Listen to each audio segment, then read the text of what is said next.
नमस्कार, जय Hind to all of you. आप सभी का स्वागत है पीडब्ल्यू के इस बेहतरीन प्लेटफॉर्म पर।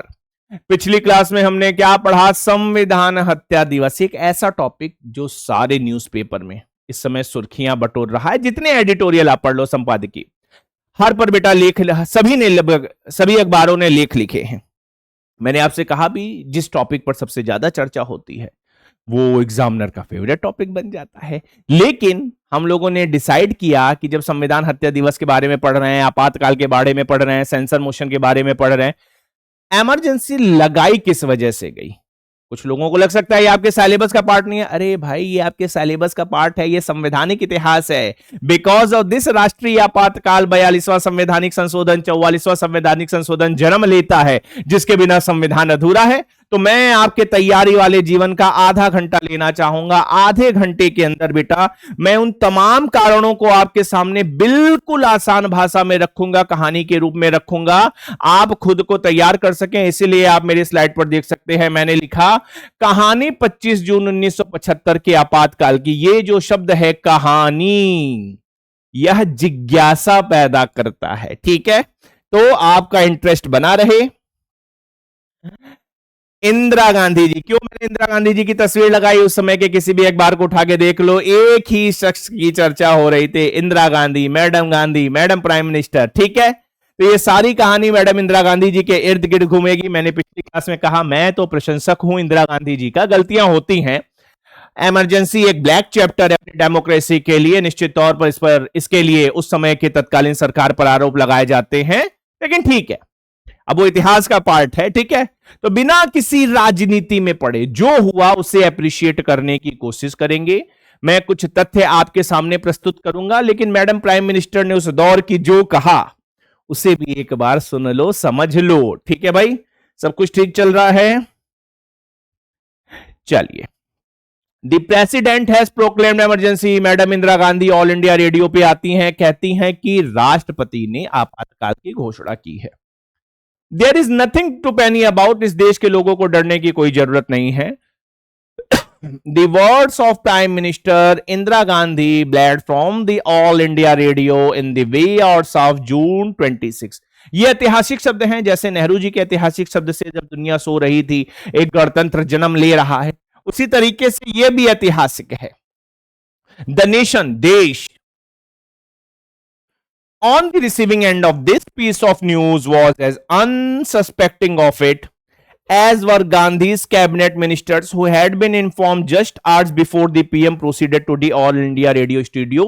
संवैधानिक इतिहासकार कहते हैं, मैडम जब जा रही थी ऑल इंडिया रेडियो के स्टूडियो पर, 12 खंबा वगैरह आप कभी जाइए, आप देखिए, तब अपनी कैबिनेट को बताया, तब उनकी कैबिनेट को पता चल पाया। तो ये बड़ा महत्वपूर्ण विषय है। देश छोड़ो, उनकी खुद की कैबिनेट को नहीं पता था कि इतना बड़ा फैसला मैडम गांधी लेने वाली हैं। The proclamation of emergency had been signed by President Fakhruddin Ali Ahmad. यह तस्वीर है उस समय के तत्कालीन राष्ट्रपति की। The previous night itself, स्वयं राष्ट्रपति को एक रात पहले पता चलता है, जब उनसे कहा जाता है आपको सिग्नेचर करने हैं। आप समझिए कितना बड़ा फैसला, 21 महीनों का आपातकाल, राष्ट्रपति को नहीं पता, कैबिनेट को नहीं पता, देश को नहीं पता। और तो और soon after, newspaper presses across Delhi sank into the darkness as the power cut ensured that nothing could be printed for the next 2 days। Bennett Coleman versus Union of India, Indian Express versus Union of India। इस देश की सर्वोच्च न्यायालय कहती है अखबार को छापना, अखबार का वितरण करना, मतलब जो फ्रीडम ऑफ प्रेस है, वो तो फंडामेंटल राइट है आर्टिकल 19 में। लेकिन इमरजेंसी की उद्घोषणा के बाद दिल्ली में न्यूज़पेपर के जो ऑफिस हैं, कार्यालय वगैरह, जो फैक्ट्री है, उनकी बिजलियों को काट दिया गया कि अगले 2 दिनों तक इस देश में कुछ भी ना छपे। आप कहेंगे साहब ये ब्लेटेंट वॉल्यूशन है, मैं कहूंगा हाँ हुआ, ये इतिहास है। ठीक है, in the early hours of June 26, on the other hand, hundreds of political leaders, activists and trade unionists opposed the Congress party were imprisonment। जो दूसरा सबसे, ये पहला कंसीक्वेंस, जो दूसरा सबसे बड़ा कंसीक्वेंस इस देश ने देखा कि भाई अपोजिशन है तो डेमोक्रेसी है। प्रजातंत्र का मतलब क्या है? अपोजिशन बैठा है सवाल पूछने के लिए। कॉन्स्टिट्यूशनलिज्म का मतलब क्या है? आपके ऊपर प्रतिबंध लगा है, जो सरकार में बैठे लोग हैं, सत्ताधारी लोग हैं, सारे बड़े नेताओं को बेटा, अटल बिहारी वाजपेयी से लेकर जॉर्ज फर्नांडिस से लेकर आडवाणी से लेकर जेपी से लेकर कोई बचा ही नहीं बाहर, सबको जेल में बंद कर दिया गया। ये दूसरा बड़ा consequence. First, she said India security and democracy was in danger owing to the movement launched by Jayaprakash Narayan. Indira Gandhi ji ने अपने तमाम इंटरव्यूज में, अच्छा एक स्लाइड मुझसे छूट गई, The goal of the 21-month long emergency in the country was to control internal disturbance for which the constitutional right was suspended and the freedom of speech and press withdrawn। ध्यान से समझिएगा बेटा, ये emergency कुल कितने दिन चली? ये इमरजेंसी 21 महीने तक चली भैया। ये कॉलोनियल पीरियड नहीं था, ये आजाद भारत का समय था, 21 महीने तक। और भाई इमरजेंसी लगाओगे, 3 ग्राउंड दिए हैं आर्टिकल 352 में, तो कहा गया इंटरनल डिस्टर्बेंस पर, जो आंतरिक जिसे कहते हैं डिस्टर्बेंस है, उस आधार पर इमरजेंसी इंपोज की गई, और जिससे हमारे देश के लोगों के कॉन्स्टिट्यूशनल राइट को सस्पेंड कर दिया गया। फ्रीडम ऑफ राइट सस्पेंड हो गई, फ्रीडम ऑफ प्रेस सस्पेंड हो गई, विड्रॉ कर लिया गया। Indira Gandhi justified the drastic measure in terms of national interest primarily based on 3 grounds. चलिए आगे बढ़ते हैं। इंदिरा गांधी ने वो 3 ग्राउंड्स कौन से बताए? पहला, she said India's security and democracy was in danger owing to the movement launched by Jayaprakash Narayan. तो जयप्रकाश नारायण के बारे में बेटा हम लोग अभी विस्तार से पढ़ेंगे कि जेपी का आंदोलन क्या था। सिंहासन खाली करो कि अब तो जनता आती है, रामधारी सिंह दिनकर की वो पंक्तियां जिन्होंने बेटा देश में दूसरी क्रांति को जन्म दिया। ठीक है, तो इंदिरा गांधी जी ने कहा कि जेपी के मूवमेंट की वजह से भी इंटरनल डिस्टर्बेंस है, डेमोक्रेसी बढ़िया से चल नहीं सकती, संविधान को लागू नहीं किया जा सकता है, इसलिए इमरजेंसी को लगाना जरूरी है। दूसरा, she was of the opinion that there was a need for the rapid economic development and upliftment of the underprivileged. देखो बेटा, मानो ना मानो, नेहरू जी का जो समय था, इंदिरा गांधी जी का जो समय था, directive principle of state policy के लिए वाकई इस देश में काम हुआ। एबोलिशन ऑफ जमींदारी नेहरू जी की देन है। राइट टू प्रॉपर्टी को सस्पेंड करना 1951 से शुरू कर दिया गया था। तो जो अंडर प्रिविलेज हैं, वल्नरेबल हैं, पीछे रह गए सामाजिक न्याय की पंक्ति में, उनको मजबूत करने का काम तो इंदिरा गांधी जी की सरकार ने किया, नेहरू जी की सरकार ने किया। इसके लिए उन्हें बारंबार धन्यवाद है कि भैया directive principle of state policy क्या है? सामाजिक, आर्थिक, राजनीतिक क्रांति को जन्म देना। ठीक है, उन सारे प्रोविजन से जुड़ा हुआ ये अपना डीपीएसपी है।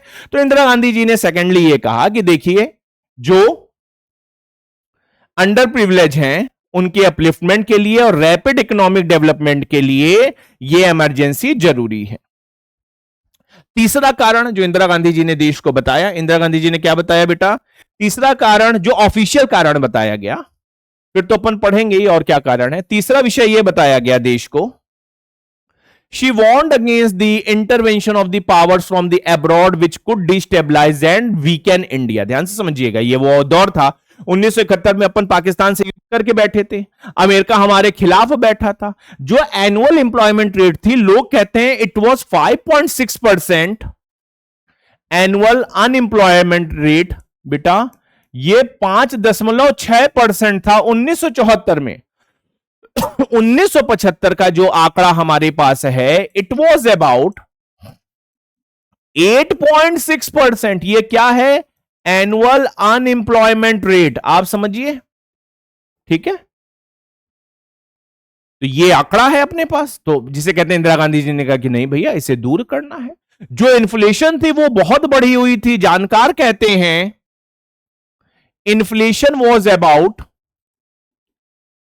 28.6%। आप सोचिए, मतलब 1974-75 का वो पीरियड है जब ऑयल एम्बार्गो हम देखते हैं। 1974-75 में जो बेटा अपनी करेंसी है वो कोलैप्स होती दिखाई देती है। 1974-75 के बजट के देख लीजिए, आप देखेंगे हाई बजट डेफिसिट है। तो मतलब उस समय के जो हाल थे, आर्थिक रूप से, राजनीतिक रूप से, सामाजिक रूप से सब गड़बड़ चल रहा था। तो इंदिरा गांधी जी ने इन सभी को टैकल आउट करने के लिए कहा कि हम सारी पावर को अपने हाथ में ले लेंगे, नेशनल इमरजेंसी के माध्यम से देश का संचालन करेंगे जब तक ये परिस्थितियां सुधर नहीं जाती हैं। The months preceding the declaration of the emergency were fraught with economic trouble, growing unemployment, rampant inflation and scarcity of food. Unemployment का रेट मैंने आपको बता दिया, इन्फ्लेशन के बारे में मैंने आपको बता दिया, और ये जो स्कैर्सिटी ऑफ फूड का मुद्दा है, इसी को लेकर तो गुजरात के जो यूथ था, गुजरात का, वो सड़कों पर था, है ना। चलो, the dismissal condition of the Indian economy was accompanied with widespread riots and protests in several parts of the country। देश के तमाम हिस्सों में बेटा दंगे भी देखे गए, देश के तमाम हिस्सों में प्रोटेस्ट हो रहे थे इंदिरा गांधी की सरकार के लिए। Interestingly, they hit at the simmering border of the country were rather quiet in the year preceding the emergency। Ramachandra Guha बेटा कहते हैं, हालांकि ये बड़ा आश्चर्यजनक था कि हमारे जो बॉर्डर थे, ऐसे तो बड़ा डिस्टरबेंस रहता था, लेकिन उस दौर में शांति थी। ठीक है, रामचंद्र गुहा क्या कहते हैं? रामचंद्र गुहा बेटा जाने माने इन्वायरमेंटलिस्ट हैं, राइटर हैं, उत्तराखंड में जन्म लेते हैं, सेंट स्टीफेंस कॉलेज से पढ़े हुए हैं। ठीक है, वो क्या कहते हैं, ध्यान से समझिए।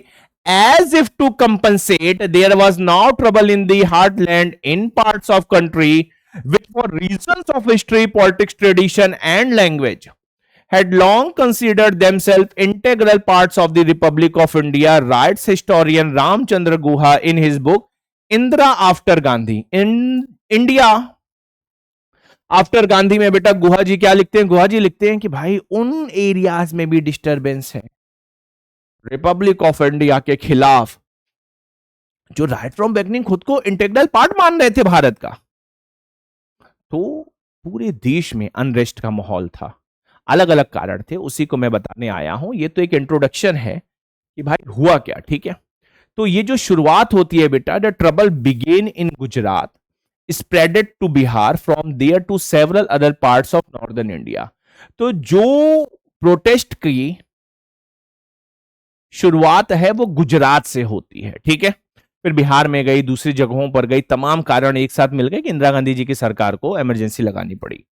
While the streets were raging against the Gandhi's government, another challenge came to the doorstep of the Prime Minister in the form of the petition filed in the Allahabad High Court, जिसकी चर्चा हम लोग एकदम last में करेंगे। मतलब पूरे देश में भाई जयप्रकाश नारायण लाखों लोगों को लेकर पटना में बैठे हैं, गांधी मैदान में लाखों की संख्या में रिप्रेजेंटेशन भेजे जा रहे हैं। एक तरफ जॉर्ज फर्नांडिस जैसा व्यक्ति खड़ा है, दूसरे तरफ गुजरात के लाखों युवा खड़े हैं। देश में कई जगहों पर स्टेट इमरजेंसी को इंपोज किया जा रहा है। रही सही कसर इलाहाबाद हाई कोर्ट के उस जजमेंट ने पूरी कर दी। कहा गया कि ना इंदिरा गांधी का चुनाव अवैध है। समझिए, इमरजेंसी लगी, लेकिन उस दौर के सामाजिक, आर्थिक, राजनीतिक हालातों का आप अवलोकन करेंगे तो आपको लगेगा उनके पास कोई दूसरा रास्ता भी नहीं था। ठीक है, तो चलिए मैंने आपके लिए क्या लिखा, here are the 4 major occurrences of the 1970s following which Indira Gandhi declared the emergency. 1970 के बाद के जो सामाजिक, राजनीतिक, आर्थिक हालात थे, हम उन 4 कारणों की चर्चा करने वाले हैं 13 मिनट के बाद, जिसकी वजह से बेटा उस समय की तत्कालीन सरकार को मजबूर होना पड़ा, नहीं आपातकाल लगाना है। सबसे पहला विषय, नवनिर्माण आंदोलन इन गुजरात। ठीक है, नवनिर्माण आंदोलन इन गुजरात। शुरुआत मैंने कहा गुजरात से हुई। नवनिर्माण, नाम में ये नवनिर्माण, गुजरात के लाखों युवा ने कहा हम नए तरीके से निर्माण करेंगे। इसकी जो आग है बेटा, ये गुजरात से हुई। शुरुआत होती है दिसंबर 1973। Students of LT college of engineering in Ahmedabad went on a strike to protest against a hike in school fees. ये जो कॉलेज है बड़ा प्रतिष्ठित कॉलेज है, 1948 में इसकी स्थापना हुई। ठीक है, लाल बाई दलपत भाई ऐसे करके पूरा नाम है। यहां के जो स्टूडेंट्स थे उन्होंने प्रोटेस्ट क्यों शुरू किया? क्योंकि उनकी स्कूल फीस बढ़ा दी गई थी। शुरुआत यहां से। सोचिए, छोटा सा कारण कितना बड़ा बन सकता है। A month later, student of the Gujarat university erupted in protest demanding the dismissal of the state government. It called itself the Navnirman movement और द मूवमेंट फॉर रीजनरेशन। उस समय की जो तत्कालीन सरकार थी चिमन भाई पटेल के नेतृत्व में, उसके खिलाफ सारे युवा लामबंद हो जाते हैं गुजरात यूनिवर्सिटी के। कहते हैं नहीं, हम नवनिर्माण करके रहेंगे, हम रीजनरेशन करके रहेंगे। अभी की सरकार बेईमान सरकार है, ऐसा मैं नहीं कहता, उन लोगों ने कहा। ठीक है, आप जब डिफेमेशन पढ़ेंगे तो आप एक केस पढ़ेंगे जहां पर कजरिया दलाल शब्द का यूज किया गया हाई कोर्ट के लिए, तो पढ़ेंगे आप उसे, ठीक है। इन शब्दों का इस्तेमाल होता है। Gujarat at this point in time was govern by the Congress under the chief minister of Chiman भाई पटेल। चिमन भाई पटेल बहुत ताकतवर नेता थे, इंडियन नेशनल कांग्रेस के नेता थे, जनता दल के नेता थे। एक कोकम थ्योरी आती है, ठीक है। कोकम थ्योरी मतलब गुजरात में जो कोली पॉपुलेशन है लगभग 24%, उस दौर में 24% टोटल गुजरात की पॉपुलेशन का था बेटा। इसके लिए चिमन भाई पटेल को जो याद किया जाता है कोकम थ्योरी, मतलब भारतीय नेशनल कांग्रेस के खिलाफ जाके इन्होंने कोकम थ्योरी को इंट्रोड्यूस किया। एक बार यह सवाल पूछा भी गया था। कोकम थ्योरी के जनकदाता चिमन भाई पटेल। चिमन भाई पटेल के पास ये श्रेय है बेटा कि गुजरात में जो इंडस्ट्रियलाइजेशन हुआ, पोर्ट को लेकर, रिफाइनरी को लेकर, इलेक्ट्रिसिटी को लेकर, ठीक है, वो चिमन भाई पटेल के दौर से शुरू हुआ। 1929 में इनका जन्म हुआ था वडोदरा में। चिमन भाई पटेल की बात क्यों कर रहा हूं? The government was notorious for its corruption and its head popularly referred to as Chiman chor thief. Gujarat के लोगों ने, गुजरात के युवाओं ने कहा यह सरकार भ्रष्टाचारी सरकार है, भ्रष्टाचार को बढ़ावा देने वाली सरकार है, इसलिए इन्हें रिजाइन देना चाहिए। और इसी को लेकर गुजरात के युवा, गुजरात के लोग लामबंद होते हैं। The student protest against the government escalated and soon factory workers and people from other sectors of the society joined in clashes with the police, burning of the buses and government offices and attack on the ration shop became everyday occurrence। तो ये बेटा consequence था। भाई सरकार के खिलाफ लोग उतरेंगे तो यही सब होगा, धरना प्रदर्शन, तोड़ फोड़, ये वो सारी चीजें गुजरात में हो रही थी। By the end of February 1974, the central government was forced to act upon the protest. It suspended the assembly and imposed precedent rule upon the state।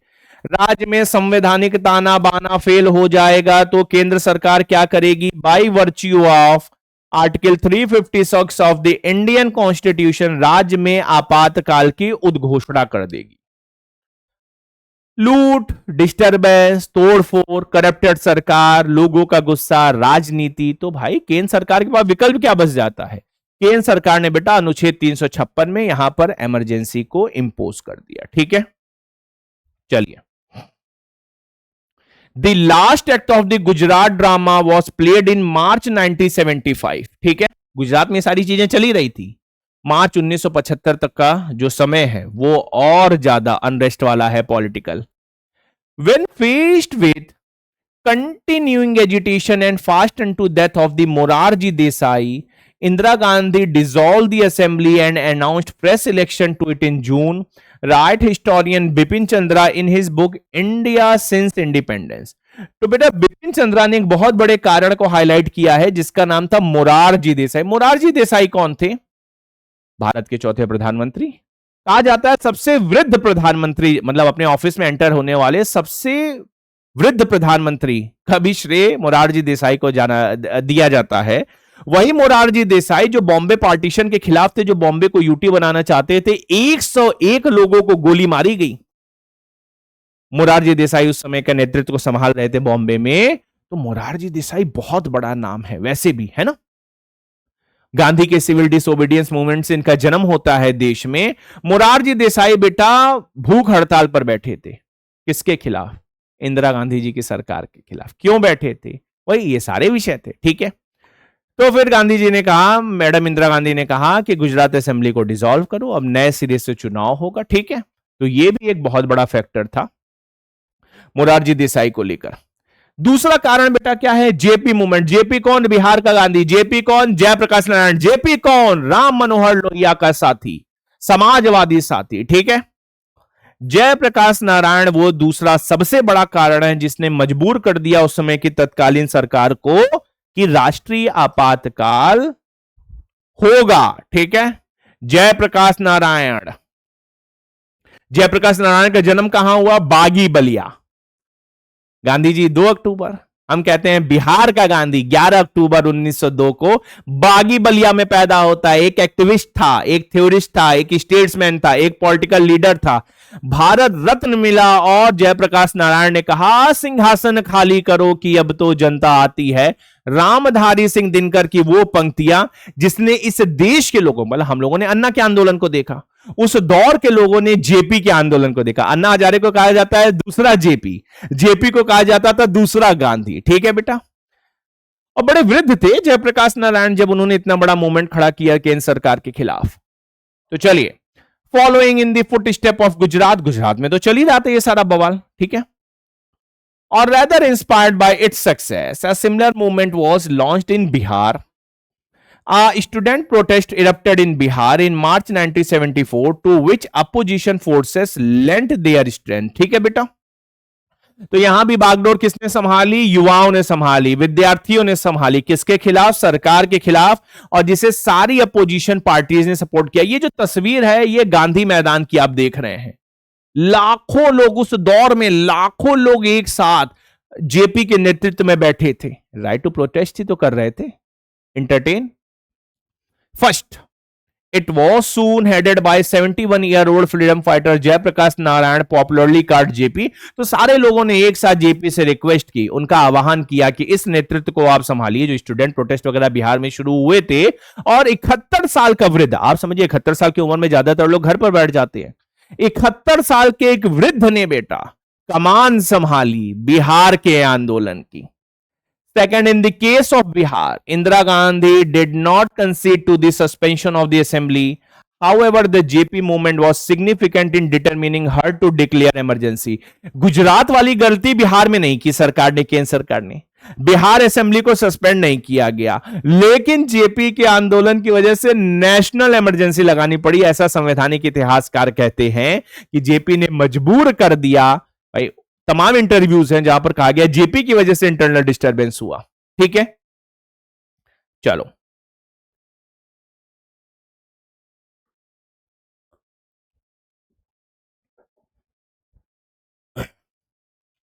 A hero of the freedom struggle, Mahatma Gandhi ji के साथ JP ने स्वतंत्रता संग्राम आंदोलन में भाग लिया।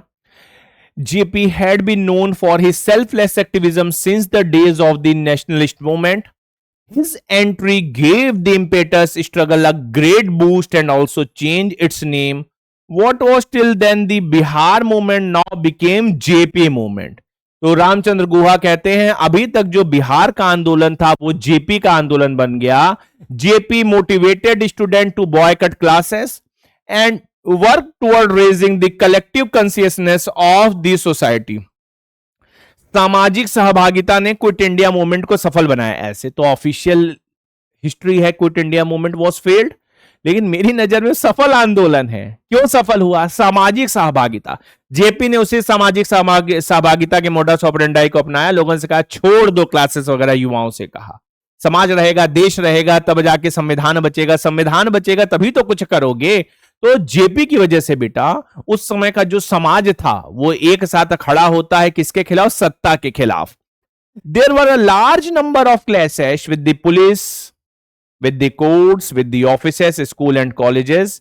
दे were being shut down. तो पूरा बिहार एक तरीके से बंद हो गया. इन जून 1974 JP led a large procession through the streets of Patna, which culminated in a call for total revolution. संपूर्ण क्रांति का नारा उस गर्मी में दिया गया जहां लोग घर से नहीं निकलते। लाखों की संख्या में गर्मी में चिलचिलाती धूप में जेपी के नेतृत्व में लोगों ने कहा संपूर्ण क्रांति, टोटल रेवोल्यूशन। ये नारा किसका है? जेपी का है। अभी जब मॉडर्न इंडिया पढ़ाऊंगा आप लोगों को तब भी ये पढ़ाऊंगा।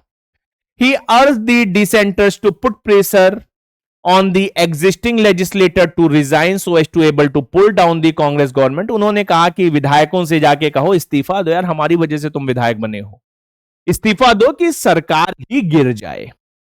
Further, JP toured across large section of the northern India, drawing students, trader and section of the intelligentsia toward his movement. तो जो बुद्धिजीवी वर्ग था, जेपी ने खैर सभी वर्गों से अपील की. जेपी नॉर्थ इंडिया में बहुत घूमे, बहुत जगह पैदल गए. इन्होंने मास लेवल पर सपोर्ट को ड्रॉ करने की कोशिश की कि जो सरकार है उसके खिलाफ या देश का आंदोलन बन सके।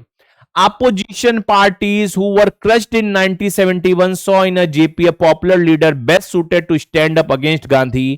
पाकिस्तान से युद्ध करने के बाद, पाकिस्तान को दो टुकड़ों में तोड़ने के बाद, मतलब ये इंदिरा गांधी जी की देन थी भैया, और किसी प्रधानमंत्री के बस की बात नहीं थी कि आज जो पाकिस्तान कमजोर है, it was because of Indira Gandhi Endeavour. तो उसके बाद बहुत प्रचंड बहुमत से इंदिरा गांधी जीती। जो प्रिवी पर्स का मामला था, बैंक नेशनलाइजेशन था, उन सब को हराते हुए इंदिरा गांधी प्रचंड बहुमत से चुनाव जीतती हैं। तो जो अपोजिशन पार्टियां हैं वो तो खोजती हैं रिकॉर्ड्स। तो जितनी अपोजिशन पार्टीज थी उन्होंने जेपी के अंदर एक बढ़िया नेता देखा, कहा इन्हीं के नेतृत्व में अपनी नैया को आगे बढ़ाते हैं, तो सारे लोग जेपी के पीछे हो लिए। JP too realized the necessity of the organizational capacity of these parties in order to be able to face Gandhi effectively। और जेपी ने भी स्वीकार किया, देखो अगर जेपी चाहते ना तो कैबिनेट मिनिस्टर बन जाते, जेपी चाहते ना तो उस दौर का जो सबसे क्रीमी पोस्ट है, सबसे क्रीमी अवार्ड है, वो ले लेते। जेपी डरे नहीं, जेपी झुके नहीं, जेपी लालच में नहीं आए। जेपी ने गांधीवादिता को सच करते हुए, बेटा जिसे कहते हैं ना मोरल पॉलिटिक्स, है ना, नैतिकता के परम सिद्धांत को अपनाते हुए देश के लिए, देश की जनता का नेतृत्व किया। ठीक है, वो सही थे, गलत थे, कितने सही थे, उनका तरीका क्या था, उसमें नहीं पढ़ना, लेकिन आप समझिए सर्वोच्च त्याग करते हुए जेपी ने लोगों के आंदोलन को नेतृत्व प्रदान किया। और यह वो दौर था जब सारा देश एक तरीके से जेपी के पीछे खड़ा होता प्रतीत हो रहा था। Gandhi denounced the JP movement as being extra parliamentary and challenged him to face her in the general election of March 1976। Indira Gandhi ji ने यही गलती की। इंदिरा गांधी ने जेपी को क्रिटिसाइज किया, कहा कि अगर विरोध करना है चुनाव लड़ो, पार्लियामेंट में आओ तब बात करो। इससे लोगों का गुस्सा और भड़क गया, है ना, कि बात नहीं मान रही हैं, उल्टा धमकी दे रही हैं, आओ चुनाव लड़ो।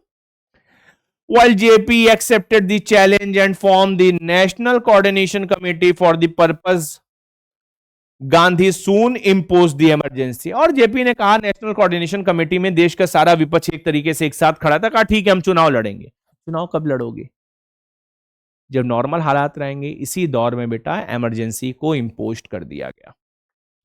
तीसरा सबसे बड़ा कारण द रेलवेज प्रोटेस्ट। ये भी बेटा जिसे कहते हैं ऑल इंडिया बेसिस पर, जैसे अपन अभी गुजरात आंदोलन को पढ़ रहे हैं, बिहार आंदोलन को पढ़ रहे हैं, लेकिन ये एक ऐसा प्रोटेस्ट था जो पूरे देश में उस समय चल रहा था, मतलब साथ साथ चल रहा था। इसके बारे में भी पढ़ लेते हैं। ये तीसरा बड़ा कारण है। Even as Bihar was burning in agitation the country was paralysed by railways strike led by socialist leader George Fernandes. George Mathew Fernandes एक ऐसा व्यक्ति जो 22वां डिफेंस मिनिस्टर था, एक ऐसा व्यक्ति जो कोका कोला के सामने नहीं घुसा, जो आईबीएम के सामने नहीं घुसा, इन दोनों का लाइसेंस कैंसिल कर दिया था जॉर्ज फर्नांडिस ने। एक ऐसा व्यक्ति, कौन कौन रेलवे प्रोजेक्ट आज देश की रीढ़ है, कौन कौन रेलवे प्रोजेक्ट का जो सपना है, जो जनक है, वो बेटा जॉर्ज फर्नांडिस है। 1930 में पैदा होते हैं। ट्रेड यूनियन की राजनीति जॉर्ज फर्नांडिस के से जन्म लेती है। स्टेट्समैन थे, पॉलिटिकल लीडर थे, जर्नलिस्ट थे। ठीक है बेटा। और जो समता पार्टी है, समता पार्टी को उन्होंने ही फाउंड किया था, है ना, उसके फाउंडर मेंबर थे। तो जेपी के मित्र, राम मनोहर लोहिया के साथी, तो जितने समाजवादी थे वो जॉर्ज फर्नांडिस के साथ थे। तो जॉर्ज फर्नांडिस ने क्या रोल प्ले किया उसे भी आप ध्यान से समझिएगा। Lasting for 3 weeks in May 1974, the strike resulted in the halt of the movement of the goods and people। Guha in his book notes that as many as 1 million railwaymen participated in the movement। तो JP के नेतृत्व में बेटा लाखों की संख्या में, गुहा साहब क्या लिखते हैं अपनी किताब में, लाखों की संख्या में लोग इंदिरा गांधी के सरकार के खिलाफ थे। रेलवे प्रोटेस्ट ने पूरे देश को एक तरीके से रोक कर रखा था। गुजरात जल रहा था, बिहार जल रहा था। जेपी सारे अपोजिशन पार्टीज के खिलाफ झंडा बुलंद किए हुए थे। साथ ही साथ बेटा जो रेलवेज के प्रोटेस्ट हैं वो भी चल रहे थे। There were militant demonstration in many towns and cities in several places। The army was called out to maintain the peace। गुहा कहते हैं डिमॉन्स्ट्रेशन नहीं था, मिलिटेंट डिमॉन्स्ट्रेशन था। मतलब आप समझ सकते हैं कितना खतरनाक। Gandhi's government came down heavily on the protesters. Thousands of the employees were arrested and their families were driven out of their quarter. एक ये बहुत बड़ी गलती मानी जाती है कि इंदिरा गांधी जी ने बहुत, जिसे कहते हैं आयरन हैंड से बेटा, इन प्रोटेस्ट को टैकल आउट किया। हजारों की संख्या में गिरफ्तारी हुई, हजारों की संख्या में सस्पेंशन हुआ, हजारों की संख्या में जो रेलवे मैन थे उनके परिवारों को सरकारी क्वार्टर से बाहर निकाल दिया गया। तो निश्चित तौर है एजुटेशन और बिल्डअप होगा, गियर अप होगा। ठीक है, ऑलरेडी गुजरात जल रहा है, बिहार जल रहा है। आप समझिए कितना बड़ा कंट्रीब्यूटिंग फैक्टर ये रहा होगा उस दौर का।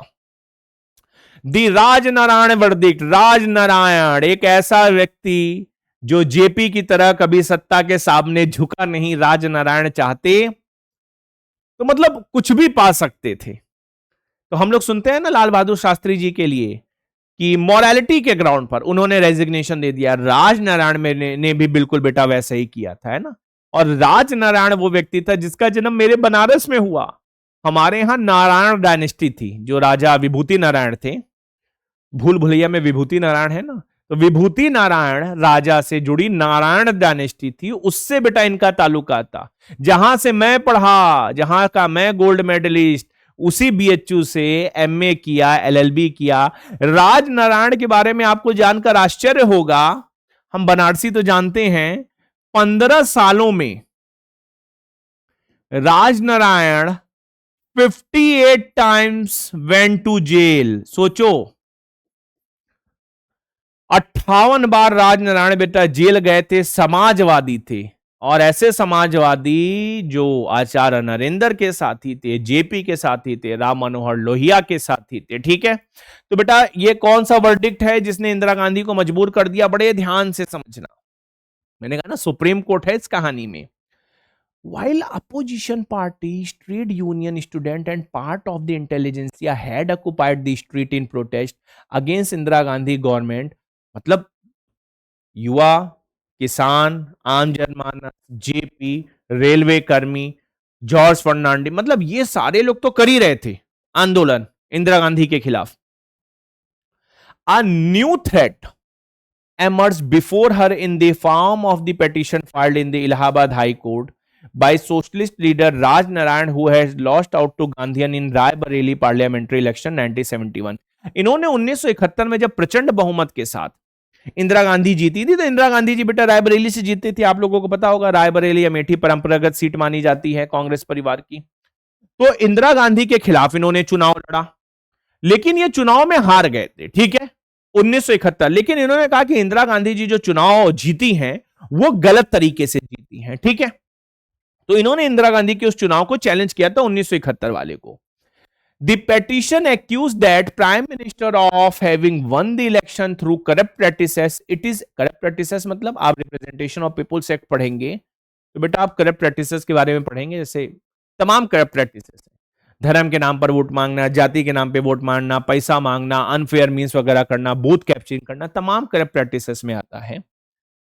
It was alleged that she spent more money than was allowed, and further that her campaign was carried out by government official. कहा गया सरकारी मशीनरी का दुरुपयोग करके तयशुदा लिमिट से ज्यादा पैसा खर्च करके इंदिरा गांधी ने चुनाव जीता था। 19 मार्च 1975 की वो ऐतिहासिक तारीख when Indira Gandhi became the first Indian prime minister to testify in the court. हमारे देश में सुप्रीमेसी ऑफ द कोर्ट है, इंडिपेंडेंस ऑफ द कोर्ट है। कोर्ट के सामने पहली प्रधानमंत्री बनी इंदिरा गांधी जिन्होंने टेस्टिफाई किया किसी केस में। On 12th of June 1975, justice Sinha read out the judgment in the Allahabad High Court declaring Gandhi's election to Parliament as null and void, but she was given a span of 20 days to appeal to Supreme Court। Justice Sinha के बारे में कहा जाता है कि justice Sinha से कहा गया कि आप ओपन कोर्ट में फैसला लिख नहीं पाएंगी, लेकिन आप समझिए, इंस्पायर्ड होइए इस विषय से। जस्टिस सिन्हा ने झुके नहीं, डरे नहीं, उन्होंने कहा नहीं लिख पाएंगे, अपने चैम्बर में फैसला दे देंगे। हजारों हजार कांग्रेस के कार्यकर्ता इलाहाबाद हाई कोर्ट को घेरते हैं। उस माहौल में फैसला देना, सिटिंग प्राइम मिनिस्टर, ऐसी प्राइम मिनिस्टर की तूती बोलती थी, है ना, इंदिरा गांधी के खिलाफ फैसला देना। जस्टिस सिन्हा रुके नहीं, डरे नहीं, संवैधानिक मूल्यों को स्थापित करते हुए, कॉन्स्टिट्यूशनल वैल्यूज को स्टैब्लिश करते हुए, भैया सिन्हा साहब चाहते नहीं देते फैसला, सिन्हा साहब चाहते झुक जाते उस समय की सरकार के खिलाफ ना, सिन्हा साहब फैसला देते हैं इंदिरा गांधी के खिलाफ। हाँ, 20 दिन की अपील का पीरियड देते हैं कि आप जाइए सुप्रीम कोर्ट। जून 24 को बेटा सुप्रीम कोर्ट एक कंडीशनल स्टे लगा देता है कि गांधी कुड अटेंड पार्लियामेंट, लेकिन वो वोट नहीं कर सकते हैं, ठीक है, जब तक फैसला नहीं आ जाता है अपील पे। The judgement gave the impetus to the JP movement, convincing them out of their demand for the resignation of the prime minister. लेकिन इतना बहुत है ना, जयप्रकाश नारायण के लिए, फर्नांडिस जैसे नेता के लिए इतना बहुत है, मोरारजी देसाई जैसे नेताओं के लिए।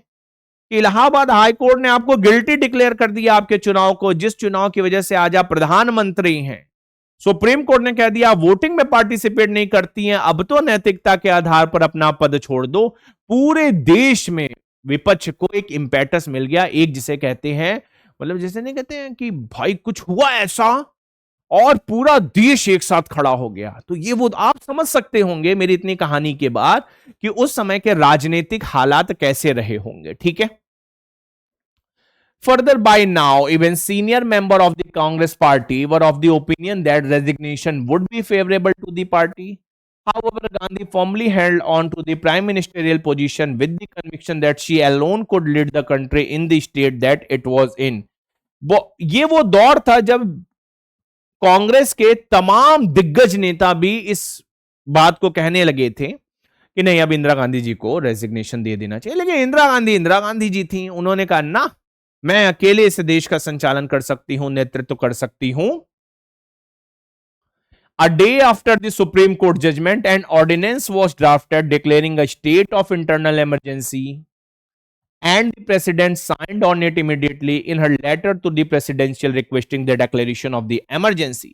Indira Gandhi wrote, information has reached us that indicate imminent danger to the security of India. भाई कारण तो बताना ही पड़ेगा ना, ठीक है, वो प्रधानमंत्री थे, उनका विशेषाधिकार है, उन्हें लगा देश की आंतरिक सुरक्षा खतरे में है, इंटरनल डिस्टरबेंस है।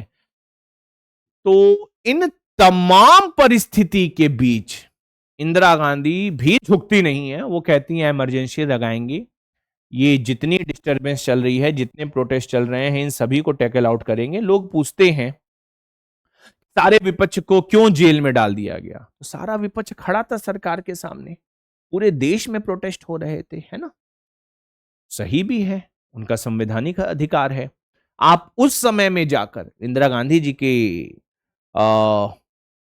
जगह पर खुद को रख के सोचेंगे तो आपको लगेगा या तो झुक जाएं या तो उसे टैकल आउट करें, ठीक है। तो in an interview with journalist Jonathan Dimbleby in 1978, when Indira Gandhi was asked the precise nature of the danger to the Indian security that drove Gandhi to declare a state of emergency, she promptly replied, "It was obvious, isn't it?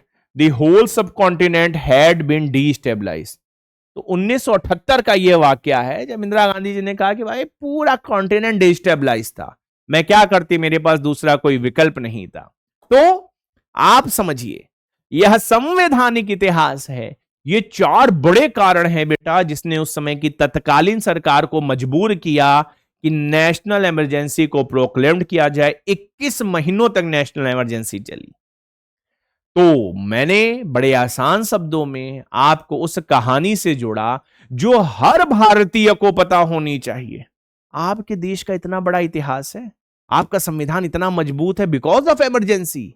भाई इसके बाद जो संवैधानिक संशोधन हुए, बदलाव हुए, उसमें तमाम चेंजेस लाए गए। तो आप सभी मुझे कमेंट सेक्शन में बताएंगे आपको यह कहानी समझ में आई, नहीं आई, कैसी लगी। इस तरह के सेशन अपन कर सकते हैं पीडब्ल्यू पर, जहां आप अपने संवैधानिक इतिहास को जानें, समझें, उसे याद करें, उस पर सवाल पूछें। मैं नहीं कहता आप एग्री होइए जेपी के साथ या इंदिरा गांधी जी के साथ, लेकिन आपको सोचना पड़ेगा। तो चलिए इन्हीं शब्दों के साथ सत्यमेव जयते, मैं आपके कमेंट का इंतजार करूंगा। फिर मिलेंगे और ऐसे ही किसी विषय पर चर्चा करेंगे। लेकिन हां, जल्द ही हम लोगों की जो लूसेंट सीरीज है जीके के लिए वो शुरू होगी। मैं हिस्ट्री पढ़ाऊंगा, पॉलिटी पढ़ाऊंगा। आप सभी लूसेंट जो भी हिंदी इंग्लिश आपका लैंग्वेज हो, आप ले लो लेटेस्ट एडिशन बेटा, ठीक है। तो चलिए, thank you so much everyone, Jai Hind to all of you.